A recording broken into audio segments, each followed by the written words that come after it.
A number of you, when you've been working on your drafts, have been coming back and asking questions about AO2, narrative method, and how you can work this into your essay writing.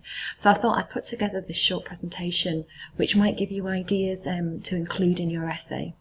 Obviously not everything here will be relevant to the particular focus that you've got, so it'll be your role to make sense of what I'm presenting here and think, actually, yeah, I can really use that to talk about how a Marxist critic might see something or how a post-colonial critic might interpret the text. So have your kind of critical hat on while you're listening to this. Have your essay question and debate really clearly in your mind, and that will help you decide what of what I'm presenting here will be relevant for you to use.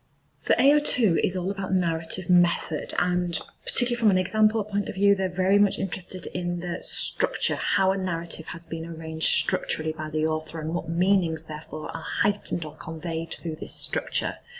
And I thought, actually, if we tried to draw the structure of Never Let Me Go, it'd be really, really difficult. John Mullen talks about how, often there are diagrams, and I've got a couple at the bottom of this presentation, which almost fit in with, I imagine, your vision of tragedy and the structures that we've looked at of a traditional Shakespearean tragedy.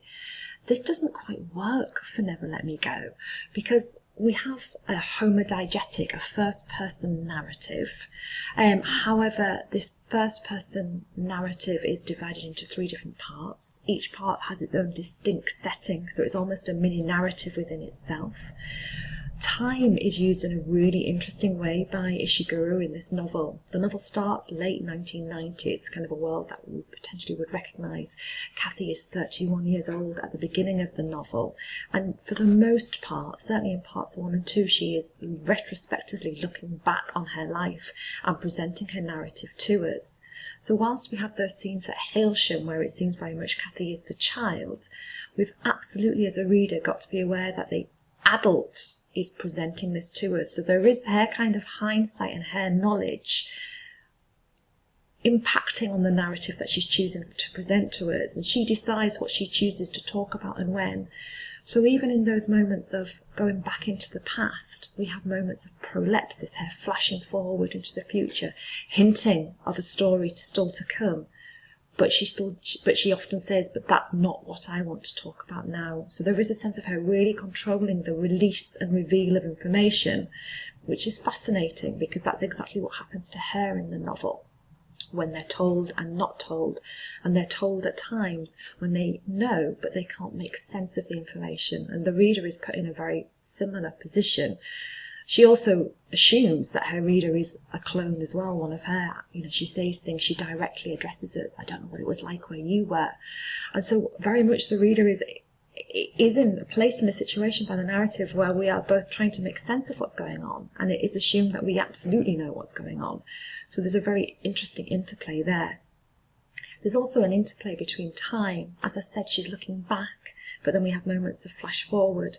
Some critics talk about Ishiguro using time as a concertina. If you imagine like an accordion playing, and kind of when you make sound with an accordion, you push the machine in and then it slowly comes back open again and you push it in again, like a wave-like movement.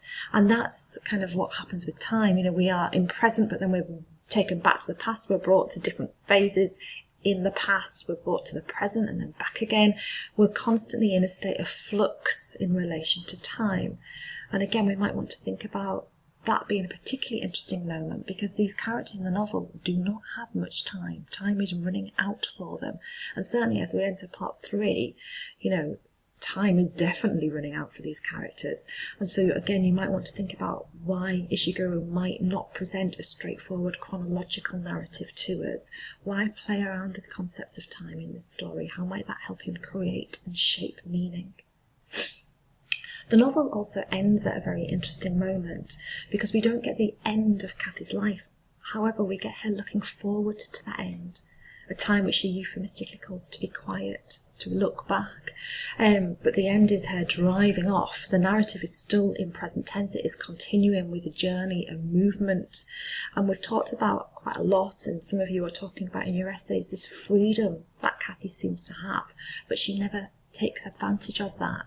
So why might Ishiguro end the novel on a moment of a journey, on a movement of potential freedom, but yet the reader is very aware of what the end of the novel will really be?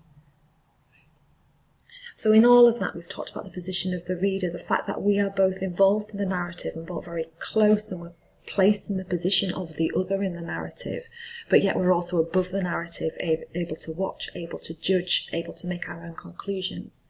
And whilst the characters in the novel might not protest against the system, I think the reader absolutely does. And so there is kind of this gap between what Ishiguro is presenting us in terms of the emotions and the feelings of the characters and the emotions and the feeling of the reader. Ishiguro is also playing around with lots of different elements of form or of genre in the novel, and I'm going to talk about this in a bit more detail now. We could recognise this as a very dystopian text, a society which is very familiar to ours, but yet just these subtle hints that things are not all what they seem. And whilst Hailsham is presented as some kind of utopia, this ideal state for our students, the reader, again going back to this kind of gap, this disconnect that Ishiguro creates, is very, very well aware of the fact that actually this is almost a prison for them, and we recognise the dystopian elements. We also have a world in which cloning has developed, so this places us in the realms of science fiction. However, Ishiguro doesn't really draw upon sci-fi elements that much. We never really find out about the donation process. It's a very shadowy world of a they. We get taken into the hospitals, but we don't really get anything about the procedures. We certainly get no discussion about the morality of this behaviour. So whilst we do have hints towards a sci-fi genre, it is very light touch by Ishiguro. He doesn't choose to focus on the science, he chooses to focus on the humans, and we might want to think about why. So this ties in with the notions of a Bildungsroman, a coming-of-age story.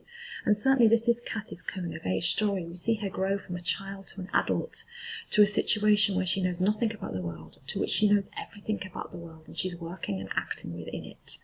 So why do we see her undergo this learning process? What meanings can we take from that? Ishiguro is also very much interested in writing, and he says himself that he's looking at friendship, he's looking at romance, and certainly he draws upon elements of, very stereotypical romantic drama. We have a couple who the reader knows ought to be together, but there are all of these obstacles in their way, which prevents the happily ever after ending. And it might be in part 3 that we think we're going to be offered it. Ruth overcomes that final hurdle in that she's found the address where Madame and Miss Emily live, and they can go and they can seek a deferral. And, I suspect that the reader is really hoping and cheerleading them on at this moment. We want them to have that ending. But Ishiguro takes this away from us. And we have essentially a tragedy, a fall.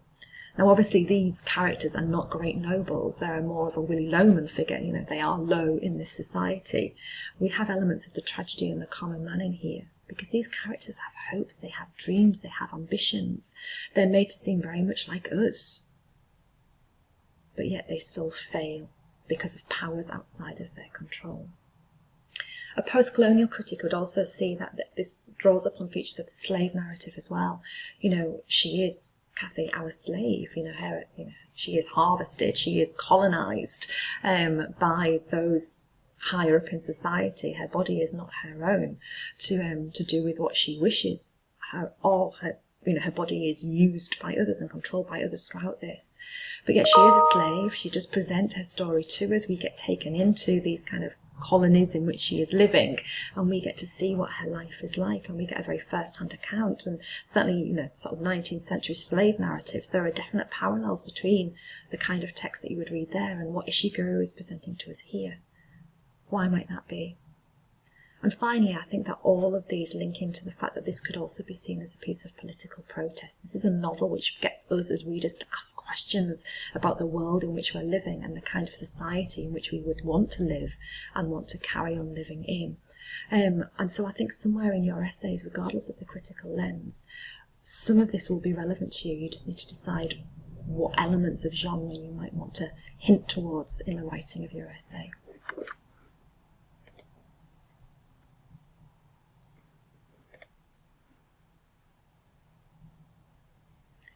Now, I did get some of you to listen to, or suggested you listen to that webcast about the dangers of silence.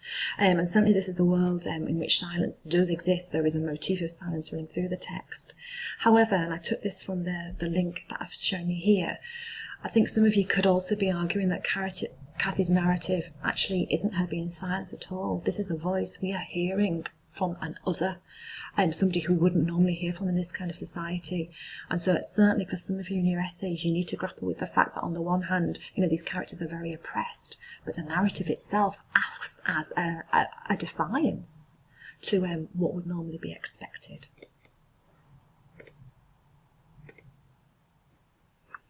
Sorry, I've gone forward too many slides there, so let me just go back.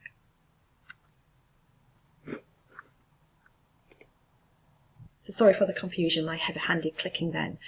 What I've got here and on the next two slides is something that I absolutely suggest that you print off. Print it off double-sided so that actually when you get it, it's one piece of paper, these are back to back. On this slide here are key features of Ishiguro's narrative style. So now kind of looking at the nitty-gritty rather than the big structural elements, these are the kind of the linguistic and language elements of the text. On the next slide, when you print it back to back, is this. And this is where you've got me kind of explaining what this really means. So once you've printed this off, have a look back through, kind of your essay and your ideas and decide, okay, which are relevant to me. And I'm directing you to some quotations or some specific moments in the text, or maybe I'm just giving you some words and phrases here that you might be able to kind of use and adapt for your essay. But all of this and kind of drawing upon perhaps 2 or 3 of these elements within your own essay will certainly allow you to hit AO2 incredibly well.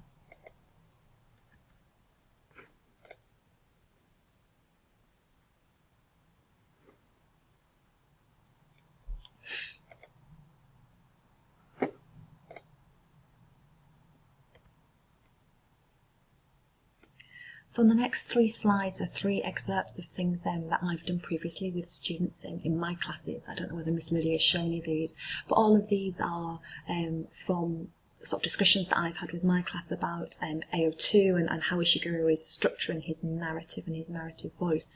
So I thought I'd put them here for you, and again you could just read them and decide whether there are any little sort of fragments or snippets that you want to include in your work. I'm not going to talk you through them. Obviously you've got the PowerPoint that I'll send to you. You can just work through those yourself. So really it's over to you now. You have lots of ideas about the methods that Ishiguro is using to convey his story to us, the reader. Hopefully you'll have been able to think, actually that really works for my title. As a Marxist reader or as a post-colonial critic, I would be really noticing that and be thinking, yeah, how is that used? How is that shaping my meaning? So obviously as you're writing your essay and you're using your plan to help you to construct that, be thinking about what you can add into your NEA from what you've thought about here. So you're kind of almost adding to your plan as you're going along, you're using that to influence the paragraphs that you're writing. Hope this is helpful. Very best of luck.